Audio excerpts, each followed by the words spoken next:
माँ, ओहो, आपसे कितनी बार कहा है मैंने, आप खाना खाकर सो जाया करो, मुझे लेट हो जाता है आने में। और मैंने भी तुझसे कितनी बार कहा है कि मैं खाना तभी खाऊंगी जब तू घर आ जाएगा। तेरे पास अपने मरीजों के लिए तो खूब वक्त है, पर अपनी माँ के लिए तेरे पास बिल्कुल भी वक्त नहीं है ना। हो तो आप मेरी माँ, लेकिन हरकतें बिल्कुल बच्चों जैसी करती हो आप। चलो अब जल्दी से खाना खाते हैं, फिर आपको दवाई भी तो लेनी होगी ना। इतना कहकर कुणाल अपनी माँ संतोषी के बगल वाली कुर्सी पर बैठ गया। कुणाल पेशे से एक डॉक्टर था और शहर के सबसे बड़े अस्पताल में काम करता था। अक्सर वो हॉस्पिटल से घर आने में लेट हो जाता था, लेकिन चाहे कितनी भी देर हो जाए उसकी माँ संतोषी उसके साथ ही खाना खाती थी। उस दिन भी ऐसा ही हुआ और फिर अचानक ही खाना खाते हुए संतोषी रोने लगी। अरे अरे, क्या हो गया माँ, आप रो क्यों रही हो? रो नहीं तो और क्या करूँ, तू ही बता। है, पर अब क्या कर दिया मैंने?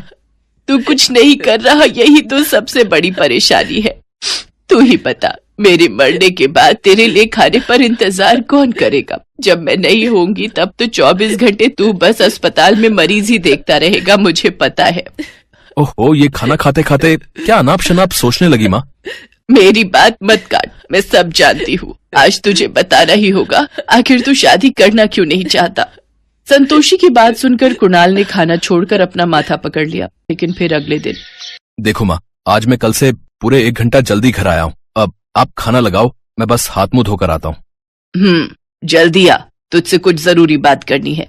हाँ माँ, बताओ क्या जरूरी बात है? आपकी दवाई वगैरह तो है ना? हाँ हाँ, वो सब है। वो आज सूरज से बात हुई मेरी। सूरज मामा से? अब कैसे है वो? कैसे होगा, बहुत परेशान है मेरा भाई। क्यों, क्या हुआ?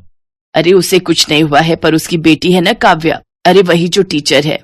हाँ हाँ जानता हूँ, काव्या दीदी को। उन्हें क्या हुआ? अरे उसकी शादी को 4 साल हो गए हैं, पर अभी तक बच्चा नहीं हुआ। ओह अच्छा। हाँ, मैं तो उससे हमेशा कहती रही कि पढ़ाई लिखाई तो शादी के बाद भी हो जाएगी, पर नहीं, तेरा मामा तो अपनी बिटिया को टीचर बनाने पर अड़ा रहा। अब देख लेट शादी करने का अंजाम। अरे हर चीज की एक उम्र होती है, इसके बाद ये दिक्कतें तो आएंगी ही ना। हाँ, ये बात तो सही कह रही हो आप। 1 मिनट, पर ये बात आप मुझसे क्यों कह रही हो वैसे? अरे तुझसे कहाँ कह रही हूँ, मैं तो बस ऐसे ही बता रही थी तुझे। माँ, मैं सब समझता हूँ, आप ये शादी वादी की जिद छोड़ क्यों नहीं देती? क्यों छोड़ूं? मेरा मन नहीं करता कि अपने पोता पोती खिलाने का है? बता मुझे, ऐसे क्या पाप किए हैं मैंने? अरे तेरे बाबा के जाने के बाद तुझे पढ़ाया लिखाया, डॉक्टर बनाया, और तू है कि अपनी माँ की इतनी सी बात नहीं मानता। देख आज तेरा कोई बहाना नहीं चलेगा, मुझे साफ साफ बता कि तू शादी क्यों नहीं करना चाहता। माँ, ऐसी कोई बात नहीं है कि मैं शादी नहीं करना चाहता, पर डरता हूँ कि जिस तरह की मेरी जिंदगी है, मैं किसी और को अपने साथ जोड़कर उसे भी दुखी ना कर दूं, जैसे अभी आपको कर देता हूँ। अब आप तो माँ हो, समझ लेती हो मेरी मजबूरियां, लेकिन कोई और थोड़ी समझेगी। और वैसे भी मैं फिलहाल बस अपने काम पर फोकस करना चाहता हूँ। क्या फालतू बातें कर रहा है? क्या इस दुनिया में हर डॉक्टर कुंवारा बैठा है क्या? अरे सभी लोग शादी करते हैं, अपना घर बसाते हैं। और कान खोलकर सुन ले तू, अगर अपनी बहू देखे बिना मुझे भगवान के पास जाना पड़ा ना, तो कसम से तुझे भूत बनकर डराऊंगी मैं, समझा? हाँ हाँ ठीक है, समझ गया माँ। इतना कहकर कुणाल अपने कमरे की तरफ बढ़ा तो संतोषी भी उसके पीछे पीछे उसके कमरे में ही आ गई। क्या समझ गया? देख, मैं नहीं कहती कि तू मेरी पसंद से ही शादी कर, अगर तुझे कोई पसंद हो तो। नहीं माँ, ऐसी तो कोई बात नहीं है। क्यों? वो तेरे अस्पताल में जो वो नर्स है, वो बड़ी सुंदर सी, क्या नाम है उसका? अरे जब मैं सीढ़ियों से गिर गई थी तब जिसने मेरी बड़ी देखभाल की थी। अच्छा, वो उसका नाम लतिका है? हाँ हाँ वही, कितनी प्यारी लड़की है वो, तू उसी से शादी कर लेना। क्या हुआ, चुप क्यों हो गया तू? मैं जानती हूँ कि तू उसे पसंद करता है, तो उससे शादी क्यों नहीं कर लेता? बता, अरे कुछ तो बोल। माँ, बहुत रात हो गई है, अब आप सो जाओ, हम कल बात करेंगे, ठीक है ना? कुणाल संतोषी को उसके कमरे में छोड़ आया और फिर अपने कमरे में सोने चला गया। अगली सुबह जब कुणाल उठा तो उसने देखा कि उसकी माँ अभी तक सोई हुई थी। उसे बड़ी हैरानी हुई, क्योंकि संतोषी सुबह जल्दी उठकर पहले सारा काम निपटाकर फिर कुणाल को उठाती थी। कुणाल को चिंता हुई, उसने जाकर देखा तो संतोषी बेहोश पड़ी हुई थी और उसका मुंह भी तिरछा हो गया था। ये देखकर कुणाल के हाथ पांव फूल गए। वो फौरन संतोषी को अस्पताल लेकर पहुंचा। डॉक्टर कुणाल, आप भी समझ गए होंगे कि आपकी मदर को पैरालिसिस का अटैक पड़ा है। फिलहाल वो स्टेबल हैं, पर उनकी हालत में इम्प्रूवमेंट कब तक होगी कुछ नहीं कह सकते। आई एम सॉरी, बट आप इनका जितना ख्याल रख पाए उतना अच्छा होगा। Yes sir. सीनियर डॉक्टर की बात सुनकर कुणाल को लगा जैसे उसकी पूरी दुनिया ही उजड़ गई। वो अपनी माँ के पास गया। संतोषी सब कुछ देख तो पा रही थी मगर कुछ बोल नहीं पा रही थी। तभी उसने कुणाल का हाथ पकड़ा। कुणाल समझ गया कि संतोषी उसकी शादी की बात कर रही थी।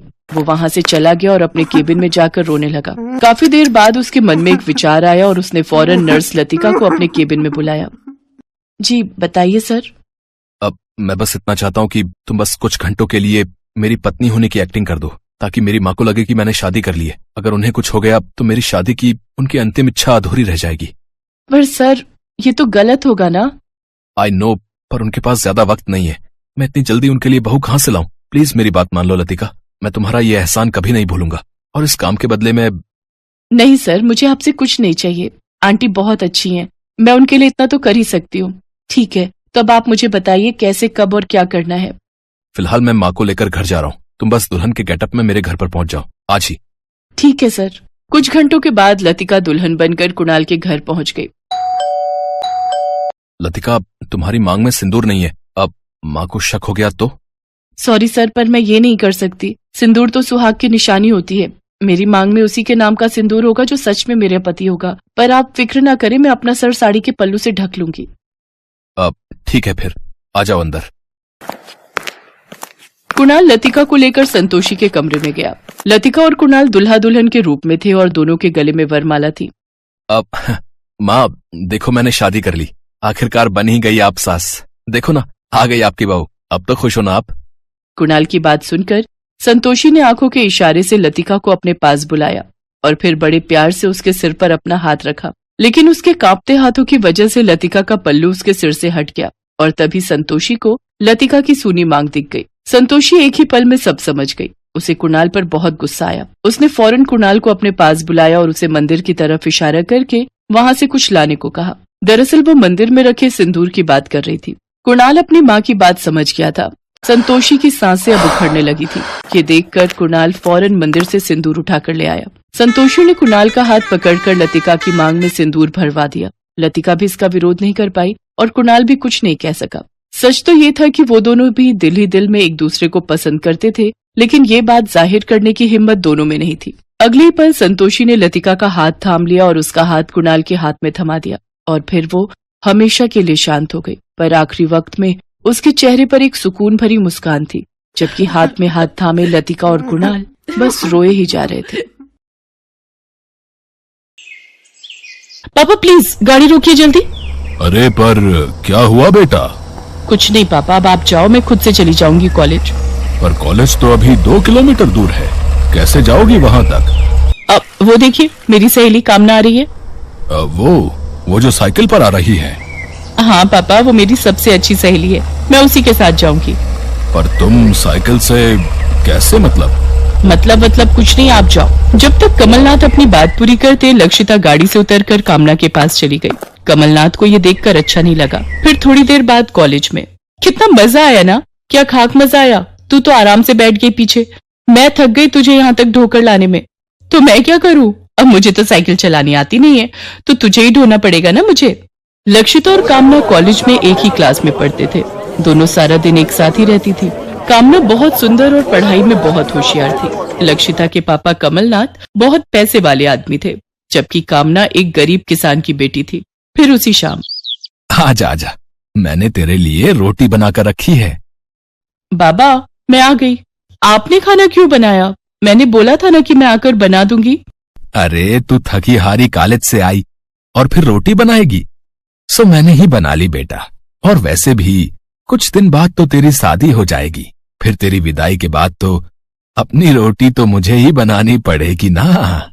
कामना की माँ नहीं थी, बस उसके साथ उसके बाबा गोविंद सिंह थे। दोनों एक दूसरे का बहुत ख्याल रखते थे। गोविंद सिंह ये तो जानते थे कि उनकी बेटी पढ़ाई में बहुत होशियार है, लेकिन फिर उन्हें दिन रात कामना की चिंता सताती रहती थी। उधर कमलनाथ भी अपनी बेटी से बहुत प्यार करते थे, लेकिन वो थोड़े घमंडी भी थे। वो नहीं चाहते थे कि उनकी बेटी किसी गरीब के साथ रहे या उससे बातें करे। फिर अगली सुबह कार में, पापा बस यहीं रोक दीजिए, कामना आ रही है। कमलनाथ ने गुस्से में गाड़ी रोक दी और लक्षिता को जाने के लिए कहा।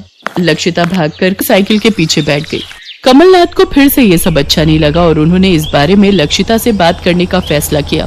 फिर उसी शाम घर पर, बेटा लक्षिता, यहाँ आओ जरा। वो जो तुम्हारी दोस्त है, क्या नाम है उसका? कौन? कामना? हाँ वही, उसके पापा क्या करते हैं? वो एक किसान है। पापा, आपको पता है कामना की मम्मी नहीं है, ऊपर से वो लोग बहुत गरीब भी हैं। पता था मुझे। सुनो, तुम ना उस लड़की से थोड़ा दूर ही रहा करो। हैं? क्या मतलब पापा? बेटी, मैं तुम्हें यह समझाना चाहता हूँ कि उस लड़की की और तुम्हारी कोई बराबरी नहीं है। पर पापा, वो मेरी बेस्ट फ्रेंड है। वो तुम्हारी फ्रेंड इसलिए है क्योंकि तुम अमीर हो, समझी? पापा प्लीज, वो ऐसी नहीं है। लक्षिता को अपने पापा की बातें बुरी लगी और वो गुस्से में वहां से चली गई। पापा, लक्षिता कोई बच्ची नहीं है। और वैसे भी पापा, दोस्ती में अमीर और गरीब कौन देखता है? गरीब देखता है कि उसका दोस्त मालदार है कि नहीं। और तुम भी सुन लो, अगर किसी गरीब लड़की से प्यार व्यार किया तो कहीं किसी भूखी गरीब की चिकनी चुपड़ी बातों में मत आ जाना, समझे? अरुण था तो कमलनाथ का बेटा, लेकिन वो भी अपने पापा से बहुत अलग था और कमलनाथ को इसी बात की चिंता रहती थी कि कहीं अरुण किसी गरीब लड़की से शादी न कर ले। वो चाहते थे कि उनके दोनों बच्चों की शादी उनसे भी बड़े घर में हो। हालांकि इस सब के बावजूद कमलनाथ अपने दोनों बच्चों से बहुत प्यार करता था। लक्षिता, मेरी बिटिया नाराज है क्या? और नहीं तो क्या पापा, सब लोग एक जैसे नहीं होते। पापा ये सही कह रही है। ओहो, तुम लोग ऐसे नहीं मानोगे मेरी बात। लगता है तुम्हें उस लड़की की असलियत दिखानी ही पड़ेगी। चलो फिर उस लड़की को टेस्ट कर ही लेते हैं। कमलनाथ ने जैसे तैसे अपने दोनों बच्चों को मना लिया। वो कामना की दोस्ती की परीक्षा लेना चाहते थे। और फिर अगले दिन, सुनना, आज तू मेरे साथ मेरे घर पर चलना। क्यों, क्या हुआ? अब कुछ काम है तुझसे, घर चलकर बताऊंगी। शाम को अरुण कार से लक्षिता और कामना दोनों को घर ले गया। लक्षिता सीधे कामना को अपने कमरे की तरफ ले गई और उससे कहा, तू अंदर बैठ, मैं बस फ्रेश होकर आई। ओके, जल्दी आना। कामना जैसे ही कमरे में गई तो ये देखकर हैरान रह गई कि लक्षिता के बिस्तर पर नोटों की 2 गड्डियां पड़ी हुई थी।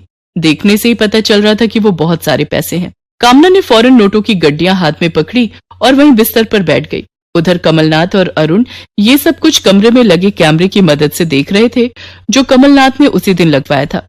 देखा, मैंने कहा था ना, ये सब एक जैसे होते हैं। सिर्फ कुछ पैसों के लिए अपना ईमान बेच दिया इस लड़की ने। 1 मिनट पापा, जरा रुक तो जाइए। देखो लक्षिता कमरे में आ रही है। ओए, कैसी बेवकूफ लड़की है तू। ये इतने सारे पैसे ऐसे ही बिस्तर पर छोड़ रखे हैं तूने। तेरे पापा और तेरे भाई कितनी मेहनत से दिन रात एक करके पैसे कमाते होंगे, और तू है कि तुझे बिल्कुल पैसों की कदर ही नहीं है। ले, ये पैसे पकड़ और या तो अंकल को दे आ या फिर इसे कहीं संभाल कर रख। लक्षिता को तगड़ी डांट पड़ी थी, पर वो अंदर ही अंदर बहुत खुश थी, क्योंकि भले ही कामना न जानती हो कि वो एक बहुत बड़ी परीक्षा में पास हो चुकी थी, लेकिन लक्षिता ये बात अच्छे से जानती थी। उधर दूसरे कमरे में, उम्मीद है पापा कि आपको आपका जवाब मिल गया होगा। आपने उसे बहुत गलत समझ लिया। इतना कहकर अरुण वहां से चला गया। कमलनाथ हार चुका था और उनकी बेटी की दोस्ती जीत गई थी। फिर अगली सुबह, पापा सुनिए, आज सेमेस्टर की फीस भरनी है। हाँ, ये लो पैसे। कमलनाथ ने लक्षिता को पैसे दिए, लेकिन इसके बाद दोनों में कोई बात नहीं हुई, क्योंकि कमलनाथ के पास कहने को कुछ था भी नहीं। उधर कामना भी अपने बाबा से पैसे लेकर कॉलेज जा रही थी, लेकिन तभी उसने देखा कि रास्ते में एक कार का एक्सीडेंट हुआ है और कार सवार खून से लथपथ है। कामना ने जब उस घायल को देखा तो हैरान रह गई। वो अरुण था। कामना ने फौरन एक टैक्सी रोकी और उसे तुरंत अस्पताल लेकर पहुंची। डॉक्टर प्लीज जल्दी कीजिए, इन्हें बहुत चोट आई है। इनके सर पर चोट है, हमें इन्हें इमरजेंसी में ले जाना होगा। आप एक काम कीजिए, काउंटर पर 5,000 रुपए जमा करा दीजिए। अरुण ये सब देख और सुन रहा था। उधर डॉक्टर की बात सुनकर कामना सोच में पड़ गई, क्योंकि उसके पास पैसे तो थे मगर वो उसकी फीस के थे, लेकिन उसे पता था कि उसे क्या करना है। कुछ देर बाद कमलनाथ और लक्षिता भी वहां गए। लक्षिता ने आते ही कामना को जोर से गले लगा लिया। अरुण का ऑपरेशन हो चुका था और अब वो खतरे से बाहर था। फिर कुछ दिन बाद, अंकल नमस्ते। नमस्ते बेटी, कैसी हो? अंकल, मेरी शादी तय हो गई है तो सबसे पहला कार्ड मैं आपको ही देने आई हूँ। अच्छा, लड़का क्या करता है? जी, वो सरकारी क्लर्क है। सही है, सरकारी नौकर है तो राज करोगी। कामना वहां से चली गई, लेकिन कमलनाथ को कुछ अच्छा सा नहीं लगा। फिर जल्दी ही कामना की शादी का दिन आ गया। वर वधू को बुलाइए, फेरों का समय हो रहा है। पंडित के इतना कहते ही दूल्हे ने सेहरा खोलते हुए कहा, रुको, फेरे तो तब होंगे जब मुझे कार मिलेगी। हाँ। अचानक राकेश के मुंह से इतनी बड़ी डिमांड सुनकर वहां मौजूद हर आदमी सन्न रह गया। अब पर कार की तो कोई बात नहीं हुई थी बेटा, तुम्हारे पापा ने तो। शादी मुझे करनी है कि मेरे पापा को? कार आएगी तो ही फेरे होंगे और तभी लड़की विदा होकर मेरे साथ जाएगी, समझ गए? गोविंद सिंह राकेश से मिन्नत करते रहे, लेकिन राकेश कुछ सुनने को तैयार नहीं था। तभी गुस्से में उसने गोविंद सिंह को धक्का दे दिया। अबे ओए, सरकारी नौकरी का इतना घमंड, तुझे नहीं पता तो एक कार के लिए क्या ठुकरा रहा है। ओ अंकल हो, औकात में रहो, समझे हैं? लड़की की विदाई तो तभी होगी जब कार आएगी, और तुमको ज्यादा दिक्कत है तो तुम ही ले जाओ ना इसे। तभी कमलनाथ ने किसी को फोन लगाया। हेलो शर्मा जी, हाँ मैं अच्छा हूं। एक काम करिए, अपने शोरूम की सबसे महंगी कार लेकर आइए। एड्रेस भेज रहा हूं आपको, जल्दी कीजिएगा, किसी को अपनी औकात दिखानी है।